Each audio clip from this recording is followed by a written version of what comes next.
কেমন আছো তোমরা? আজ তোমাদের দেখাবো আমাদের ছাদের সবজি বাগান। দেখো ছাদের উপর আমার শ্বশুরমশাই কেমন মাচা করেছে। এর আগে তোমাদের সাথে এই গাছের ভিডিও শেয়ার করেছিলাম, তোমরা হয়তো কেউ দেখে থাকবে। আজকে তোমাদের জন্য আবার আপডেট ভিডিও নিয়ে এসেছি। এটা হচ্ছে কাঁকরোল গাছের মাচা। গাছগুলো কিন্তু মাটিতেই বসানো, সেখান থেকে গাছগুলো ছাদে উঠেছে। আগের বছর ফলন অনেক বেশি হয়েছিল, এবছর অনেক গরম আর পোকার আক্রমণে ফলন অনেক কমে গেছে।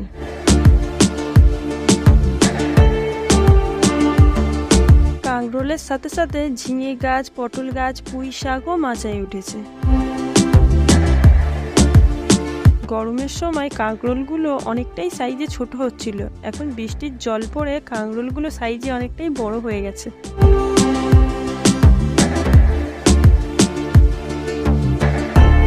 আমাদের এই গাছগুলোতে কিন্তু কোনো রকম সার কিছুই দেয়া হয়নি। বিনা সারেতে কিরকম বড় বড় কাঁকরোল হয়েছে তোমরা সেটা নিশ্চয়ই দেখতে পাচ্ছ। সত্যি বলতে এই সবজি চাষ করা কিন্তু খুবই সহজ।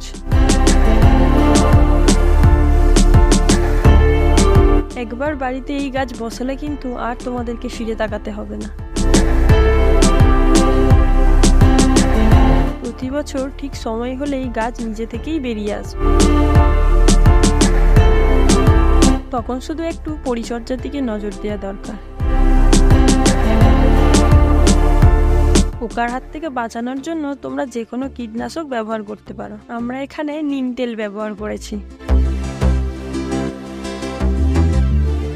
দেখো তোমরা, আজ আমি গাছ থেকে একসাথে কতগুলো কাঁকরোল তুলেছি। আজকের মতো ভিডিওটা এখানেই শেষ করছি, দেখা হবে পরের ভিডিওতে। আর চ্যানেলটাকে সাবস্ক্রাইব করতে মোটেও ভুলো না। আজকের মতো আসি, টাটা।